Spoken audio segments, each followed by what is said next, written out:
Britain is currently grappling with a severe cost of living crisis, which has significantly impacted various aspects of daily life. The crisis is multifaceted, affecting the rental market and the general financial well-being of families, especially those with limited income. Inflation's slowing down, but the wages in US just can't keep up with the skyrocketing prices. Everyone over there is wondering, will this ever end? And can we expect prices to drop sometime soon? The UK's rental market has seen a dramatic surge in prices, marking the fastest increase in nearly a decade.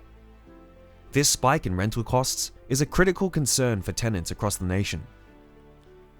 In England, the escalation exceeds 5%, with similar trends observed in Wales and Scotland. This rise in rent is putting immense pressure on renters, many of whom are already struggling with other financial burdens. The newest findings from the National Statistics Office provide a fascinating insight into the UK's rental market over the past year. At the same time, there's been a noticeable deceleration in the growth of average house prices in the UK. This disparity in trends between rental and housing markets reveals a captivating and intricate economic scenario. This significant increase in rental costs has become a focal point for both tenants and landlords, as it greatly influences living expenses for numerous people nationwide. Contrary to this, the moderated growth in house prices suggests a potential shift in the dynamics of the property market, heralding both challenges and opportunities for prospective buyers and investors. According to the recent report, private renters throughout Britain have faced a notable 5.1% increase in rent over the past 12 months, leading up to June. This represents the most substantial annual percentage rise since this data series started in January 2016. To break it down further, in England, private rental prices climbed by 5.1% during this period. Excluding London, the rise was slightly lower at 4.9%, but still considerable. London, with its typically high-end rental market, saw a 5.3% increase. In Wales, rental costs also jumped significantly, with a 5.8% annual increase, the highest since this data series began in 2010. Scotland too saw a similar trend, with private rental prices rising by 5.5% in the 12 months leading to June 2023. These figures underscore that the UK rental market is under constant upward pricing pressures, making it an essential area for both tenants and landlords to watch closely. Before we move forward with this breakdown, if you find our content productive and helpful, don't forget to show your support by subscribing to the channel. Now let's talk about Riccardo Tessero, the CEO of Gravity Co., who describes the current rental market as a pressure cooker. The shortage of rental properties, coupled with intense competition and soaring rents, is creating a challenging situation for tenants. This is further complicated by landlords raising rents to offset their increasing mortgage interest rates. This combination of factors has created a difficult environment for renters, who are confronted with challenging choices and financial pressures while seeking suitable and affordable housing. As the rental market evolves, is vital for understanding the dynamics affecting both tenants and landlords. The cost of living crisis in the UK has escalated to alarming levels, with countless families now resorting to credit cards and loans for basic expenses. This worrying trend indicates a new phase of financial difficulty, especially with interest rates expected to rise again this week. There's growing concern about a potential debt crisis among the most vulnerable households. So, many British families are facing escalating financial difficulties. The cost of living crisis has forced a significant number of low-income families to depend on credit cards and loans for essential expenses. Reports from the Joseph Rowntree Foundation and The Observer indicate that around 2.3 million low-income families have resorted to borrowing for basic bills during the crisis. That is close to a shocking 7.8 million people who are running on borrowed money for energy bills in the first half of 2023. Citizens Advice is already seeing a surge in people needing help with energy debts, even before winter hits. They expect a 26% increase in such cases by year's end, compared to 2022. Interest rates have pushed up mortgage payments, landlords are hiking rents, and housing costs are soaring. And let's not forget food costs.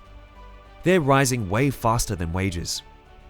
If you're wondering how much your salary needs to rise to outpace inflation, it is a big question for many, especially those relying on universal credit who just can't make ends meet. So when will this tough cost of living crisis finally wrap up?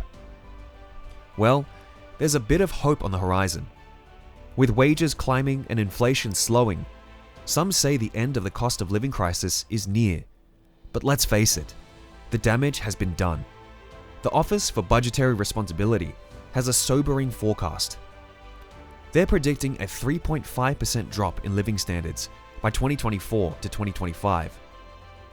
Compared to before the pandemic, it's an improvement from previous estimates, but still the largest drop since the 1950s.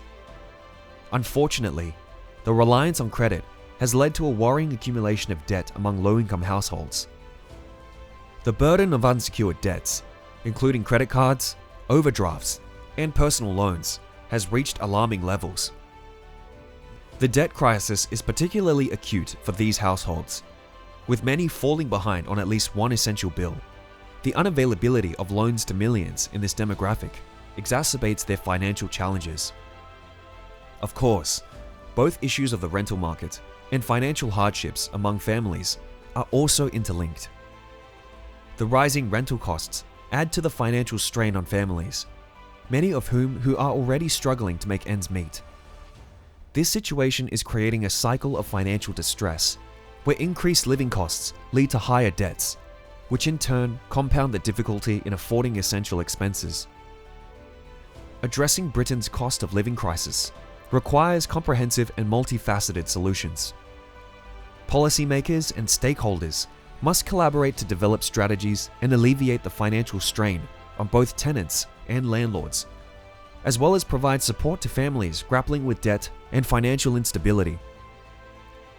This could include measures such as rent controls, support for small landlords, and funding for low-income families, debt relief programs, and affordable housing initiatives. Equally important is the need for financial education and support services to help families manage their budgets and debts effectively. Rachel Earwaker from the Joseph Rowntree Foundation paints a bleak picture. Families are scrimping on food, racking up debts for essentials, and facing a grim Christmas without presents or a proper meal. The Bank of England thinks inflation will normalize by the end of 2025, around 2%. But that doesn't mean prices for everyday items will drop. They're likely to continue rising. The Resolution Foundation's 2023 outlook suggests some relief in 2024, but things won't really improve until wages catch up across the board. Brace yourself. Real wages might not return to 2021 levels until 2027. Even then, household incomes could still be lower than pre-pandemic levels. Recent wage growth is a double-edged sword. It matches inflation, but it might mean prices will take longer to settle down. And who's getting these pay rises? Well, it varies a lot by sector. Financial folks are doing well, but educators and public sector workers? Not so much. Energy bills are another headache. They've dropped a bit, but without the government price cap, many households are still struggling. The energy rebate scheme helped, but it ended in March. Without it, the decrease in energy bills might not make much difference to most people. So what about house prices? They soared last year, but started to fall due to rising interest rates and the living cost crisis. However, there's a twist. House prices actually went up a bit recently, thanks to the Bank of England freezing mortgage rates. But don't expect a major drop in housing costs anytime soon. It's tougher for poorer households, as they feel the pinch of rising prices more acutely. Essentials like food have become significantly more expensive, and lower-income families spend a larger portion of their budget on these necessities. The gap between the rich and the poor is widening. Billionaires in the UK are getting wealthier, while income inequality is projected to hit record highs. The Resolution Foundation suggests an essentials guarantee in universal credit to ensure everyone can afford basic needs. In a nutshell, the rich are getting richer and the poor are getting poorer. And while there's some hope for the cost of living crisis to ease, it's going to be a long road ahead for many. This crisis is not just an individual or family issue. It has huge societal and economic implications. As more people struggle to afford basic necessities, there can be broader impacts on consumer spending, economic growth, and social stability.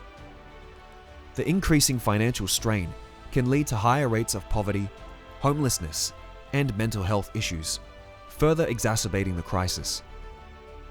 The way forward would definitely require a collaborative and proactive approach. The government, financial institutions, social organizations, and community groups must work together to create sustainable solutions. This includes making policies that address the root causes of the crisis, such as wage stagnation, inflation, and the housing shortage. It is also important to invest in social programs that provide immediate relief to those most affected. For similar content, don't forget to check out some of the other videos on your screen.